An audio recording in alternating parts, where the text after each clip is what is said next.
अस्सलाम वालेकुम जी व्यूअर्स, कैसे हैं आप। उम्मीद है कि आप बिल्कुल ठीक ठाक होंगे। मैं भी अल्लाह का शुक्र है बिल्कुल ठीक ठाक हूँ।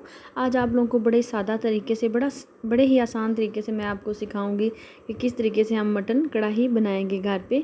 ये इतनी मज़ेदार, इतनी डिलीशियस बनती है कि आपको बाज़ार वाली मटन कढ़ाई खाने की ज़रूरत ही नहीं पड़ेगी। जब आप घर पर इतना अच्छा खाना बना सकते हैं तो क्या ज़रूरत है आपको बाज़ार का खाना खाने की। तो इंशाल्लाह से आपको परफेक्ट रेसिपी दूँगी। इसमें कोई मसाले वगैरह भी नहीं जाएंगे। तो ये बड़ी मज़े की बनने वाली रेसिपी है। देसी घी में हम इसे पकाएंगे।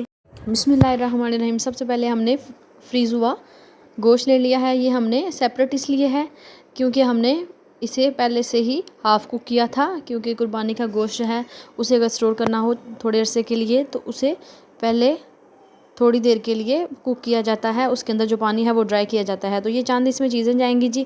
इसमें हमने एक अदद बड़ा प्याज लेना है, एक अदद हमने टमाटर ले लिया और 1 से 2 गुठली लहसुन की लेके 1 लीटर के करीब पानी डाल के थोड़ा सा नमक डाल के इसे हमने 10 मिनट के लिए पका लेना है। तो ये देखें जी, 10 मिनट बाद ये अच्छे तरीके से कुक हो चुका है, बड़ा टेंडर हो चुका है। तो हमने इसके अंदर से थोड़ी सी यखनी निकाल ली है जो कि बाद में काम आएगी। अदरक और सब्ज़ मिर्च का पेस्ट ऐड कर देंगे और इसमें जाएगा जी देसी घी। इसको हमने देसी घी में पकाना है, इसका फ्लेवर और ज़्यादा हो जाएगा। आपके पास जो भी घी अवेलेबल हो आप उसमें वो डाल सकते हैं इसमें। तो देसी घी हम डालने के बाद इसकी अच्छे से भुनाई कर लेंगे। इसके अंदर जो पानी है वो भी ड्राई हो जाएगा। बाकी सारे स्पाइसेस अभी ऐड कर देंगे। हल्दी ऐड करेंगे और इसमें जाएगी काली मिर्च। इसे हम काली मिर्च और सब्ज़ मिर्च में ही पकाएंगे। मैंने 4 से 5 अदद सब्ज़ मिर्चें अदरक के साथ पीस ली थी। तो इस तरीके से जी हमने चमचा चला के इन सारी चीज़ों को अच्छे से मिक्स कर लेना है। इसकी हमने अच्छे से बुनाई करनी है। बुनाई जितनी अच्छी होगी मटन उतना ही मज़े का बनेगा। अब थोड़ी देर बुनाई करने के बाद हम इसमें ऐड करेंगे थोड़ा सा नमक। थोड़ा नमक हमने पहले इसमें ऐड किया था जब हमने गोश्त को गलाया था।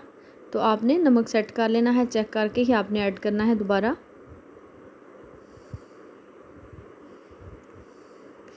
ये देखिए इसकी परफेक्ट ग्रेवी है। मटन में इतनी ग्रेवी होनी चाहिए। इसके साथ फिर आप रोटी या नान वगैरह भी खा सकते हैं। अब सारा मेन काम इसकी बुनाई का है। आप बुनाई जितने अच्छे तरीके से करेंगे इतना ही मज़े का मटन बनेगा। तो हमने थोड़ा सा इसमें ज़ीरा पाउडर ऐड कर दिया है और थोड़ा सा ही सूखा धनिया जाएगा, हाफ़ टी स्पून के करीब। और अब इसके साथ ही हम इसमें थोड़ी सी कसूरी मेथी ऐड कर देंगे खुशबू के लिए।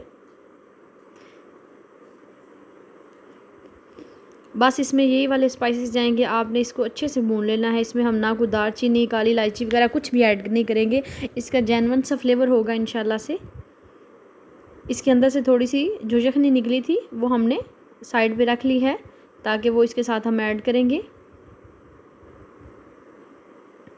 जैसे ही इसकी बुनाई मुकम्मल हो जाएगी तो इसमें हम थोड़ी सी यखनी ऐड करके इसे मीडियम टू लो आंच पे दोबारा से कुक करेंगे।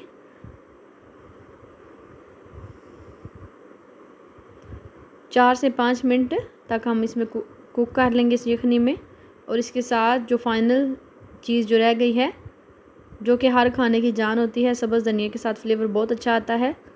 तो हम इसमें थोड़ी देर भूनने के बाद इसमें सब्ज़ धनिया ऐड करेंगे।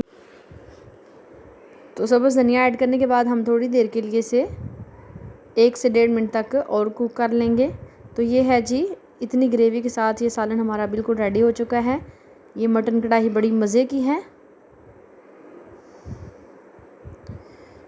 इसमें लाल मिर्च नहीं जाएगी, सब्ज़ मिर्च और काली मिर्च में ही इसे पकाया जाएगा।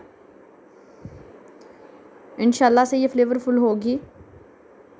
आप भी एक दफ़ा लाजमी इस रेसिपी को ट्राई कीजिएगा। अगर आप मेरे चैनल पर नए हैं और आपको मेरी रेसिपी पसंद आई हो तो प्लीज़ मेरे चैनल को सब्सक्राइब करें, लाइक करें और साथ ही लगे बेल के आइकन को दबा दें ताकि मेरी आने वाली हर नई वीडियो सबसे पहले आप तक पहुंचे। अल्लाह पाक सबके रिज़्क़ हलाल में बरकतें डाले।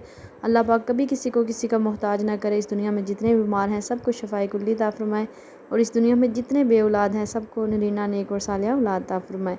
मिलते हैं जी नेक्स्ट और अच्छी सी रेसिपी के साथ। अपना बहुत सारा ख्याल रखिएगा। दुआओं में याद रखिएगा। अल्लाह हाफिज़।